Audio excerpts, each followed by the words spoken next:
नमस्कार। Nutrition in animals हम लोग पढ़ रहे थे। तो एनिमल्स में nutrition, mode of intake of food कैसे होता है, फीडिंग मोड क्या है ना। किसी में चीविंग है, किसी में स्वालोइंग है, कोई जो है साइफनिंग करता है, कोई सकिंग करता है, सारा सब कुछ ठीक है। आज हम लोग देखेंगे डाइजेशन इन ह्यूमन में डाइजेशन कैसे होता है, ह्यूमन का डाइजेस्टिव सिस्टम कैसा है, सारा सब कुछ है ना। तो जो ह्यूमन का जो डाइजेस्टिव सिस्टम है, इसमें इसके जो मेन कंपोनेंट्स हैं वो क्या क्या हैं। सबसे पहला है बक्कल कैविटी, है ना। ये आप लोग पहले भी पढ़े हैं डाइजेस्टिव सिस्टम के बारे में, डायग्राम वगैरह थोड़ा बहुत हल्का फुल्का आप लोग बनाए होंगे पहले, है ना। एक बार हम लोग अच्छे से, अब इस बार 7th क्लास में थोड़ा अच्छे से पढ़ना है और 10th में और भी डिटेल में पढ़ना है, ठीक है। तो सबसे पहला चीज़ है बकल कैविटी। बकल कैविटी जिसको हम लोग माउथ भी बोलते हैं, है ना। माउथ जो है ना, उसी को हम लोग बोलते हैं बकल कैविटी। बात समझे। उसी बकल कैविटी में जो है सैलिवरी ग्लैंड भी पाया जाता है ना। वो जो सैलिवरी ग्लैंड है वो उसका काम है सलाइवा प्रोड्यूस करना। इस सब के बारे में भी हम लोग पढ़ेंगे अभी। दूसरा है फूड पाइप। तो बकल कैविटी हो गया जो कि माउथ, उसके बाद फूड पाइप मतलब भोजन कहाँ से कहाँ चलता है। सबसे पहले हम लोग मुंह में उसको खाते हैं, मतलब लेते हैं, तो फिर वो बकल कैविटी में ही दांत भी हैं, है ना। दांत उसको जो है कट करेंगे, च्यू करेंगे, है कि नहीं, सारा सब कुछ करेंगे। और करने के बाद फिर उसको जो है क्या करेंगे, तो उसको कटिंग करेंगे, च्यूइंग करेंगे। उसके बाद जो है फिर उसके बाद बहुत मतलब फाइन कर देंगे। बहुत ही फाइन नहीं, लेकिन फिर भी थोड़ा बहुत उसको थोड़ा छोटा पार्टिकल्स में कन्वर्ट कर देंगे, है ना, चर्न आउट कर देंगे, ठीक। उसके बाद वो बकल कैविटी से जो है बकल कैविटी में जो सलाइवा है, वो सलाइवा फिर उसको मिक्सअप हो जाएगा उसमें, तो पूरा बोलस बन जाएगा। फिर उसके बाद जो भोजन है कहाँ, किसके थ्रू, फूड पाइप के थ्रू जो है, किसके थ्रू, फूड पाइप के थ्रू, जिसको हम लोग एसोफेगस भी बोलते हैं। तो वो जो फूड पाइप है उसके थ्रू जो है कहाँ जाता है, स्टमक में। दिख रहा है ना स्टमक, ये देखिए तीसरा जो पार्ट है वो है स्टमक, है ना, ठीक। तो ये स्टमक में जाएगा।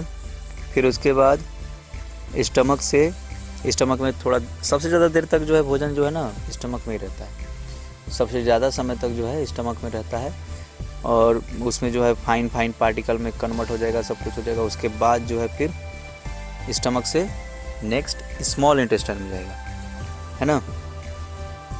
और उससे जो भी मतलब कि और भी बहुत सारे क्या बोलते हैं, ये ग्लैंड्स हैं, जैसे लीवर है, ठीक है, और गाल ब्लैडर है, फिर उसके बाद पैंक्रियाज है। ये सबसे मतलब कुछ सेक्रेशन होते हैं। वो सेक्रेशन जो है इस क्या बोलते हैं, यहाँ पर एक डक्ट रहता है, उसी डक्ट के थ्रू कहाँ, स्मॉल इंटेस्टाइन में मिल जाता है। अब स्मॉल इंटेस्टाइन में वो सारे के सारे मिलेंगे और मिल करके मतलब कि वो सब भोजन के ऊपर एक्शन करेंगे, समझे। और भोजन के ऊपर एक्शन करके उसको और भी फाइन कन्वर्ट कर देंगे, फाइन पार्टिकल में। और जब एकदम फाइन पार्टिकल में हो जाएगा, फिर उसको जो है क्या किया जाएगा, वो फिर स्मॉल इंटेस्टाइन से एब्जॉर्ब होगा। स्मॉल इंटेस्टाइन में कुछ एब्जॉर्प्शन के लिए लगे रहते हैं, विलाई टाइप के, ठीक है, उसको पढ़ेंगे उसके बारे में। तो ये स्मॉल इंटेस्टाइन, फिर स्मॉल इंटेस्टाइन में सारा एब्जॉर्प्शन वगैरह हो गया और जो बचा है तो वो सारा का सारा कहाँ चला जाएगा, लार्ज इंटेस्टाइन में। और लार्ज इंटेस्टाइन में वाटर जो है, उसमें जो वाटर मॉलिक्यूल्स रहेंगे वो एब्जॉर्ब हो जाएंगे, उनका एब्जॉर्प्शन हो जाएगा वाटर का।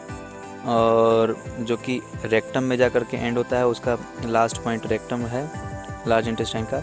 और फिर उसके बाद एनस जो भी वेस्ट मटेरियल है वो सब एनस के थ्रू बाहर हो जाता है कि नहीं। तो ये मेनली 6 कंपोनेंट्स हैं।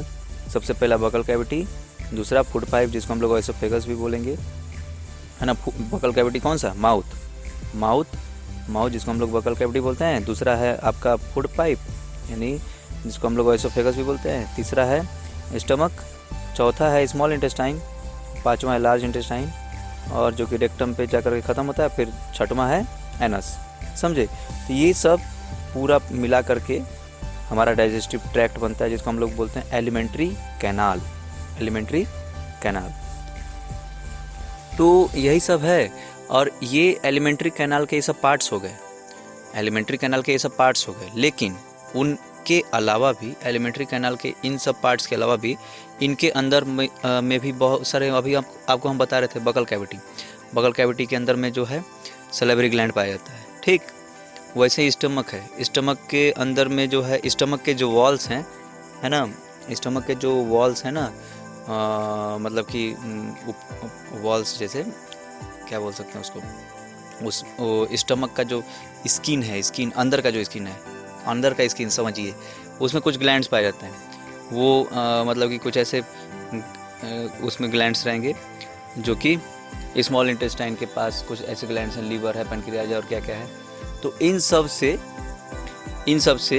सभी ग्लैंड से जो है कुछ ना कुछ सेक्रेट होते रहता है, ठीक है। तो अगर यूँ कहें तो डाइजेस्टिव सिस्टम में हमारा मेन 2 पार्ट हो गया, एक हो गया एलिमेंट्री कैनाल, दूसरा हो गया ग्लैंड्स। जो एलिमेंट्री कैनाल है वो एलिमेंट्री कैनाल तो ये हो ही गया आपका, buccal cavity, oesophagus, stomach, small intestine, large intestine, है ना, फिर एनस, है कि नहीं। फिर उसके अलावा जो है आपके ये हैं, क्या बोलते हैं उसको, ग्लैंड्स हैं। अब ग्लैंड्स में क्या क्या हो जाते हैं, सलेवरी ग्लैंड, मतलब जो बकल कैविटी वहाँ पे सलेवरी ग्लैंड है। फिर उसके बाद अंदर में हमारा क्या बोलते हैं, वहाँ पर कुछ ऐसे स्टमक में ही, मतलब स्टमक के वॉल्स में ऐसे कुछ ग्लैंडुलर टिश्यू पाए जाते हैं। वो ग्लैंडुलर टिश्यू जो है क्या करते हैं, वो भी HCl वगैरह या फिर एपेटाइजिंग जूस वगैरह सेक्रेट करते हैं, समझे। तो फिर ये हो गया, तो ये सब मतलब उसमें ग्लैंड्स का भी कुछ काम है, ठीक। और ऐसे ही लीवर है, पैनक्रियाज है, लीवर से जो है बाइल जूस सेक्रेट होता है, और पैनक्रियाज है, पैनक्रेटिक जूस सेक्रेट होता है। तो मतलब इसमें एलिमेंट्री कैनाल के अलावा उसके साथ साथ ये जो क्या बोलते हैं कि हमारे ग्लैंड्स भी पाए जाते हैं, जो कि उनका भी उनसे कुछ हार्मोनल सेक्रेशन होता है, उनका भी एक बहुत इम्पॉर्टेंट रोल होता है, समझे। यही सब है। तो ये हमारा डाइजेस्टिव ट्रैक्ट है, और फिर ये डाइजेस्टिव सिस्टम है। तो इसको आप लोग जो है डायग्राम बनाइएगा, है ना, डायग्राम बना करके इसके सारे पार्ट्स का नाम लिखिएगा। फिर उसके बाद हम लोग बकल कैविटी के बारे में पढ़ेंगे, और नेक्स्ट क्लास में इसका सारा सब कुछ ये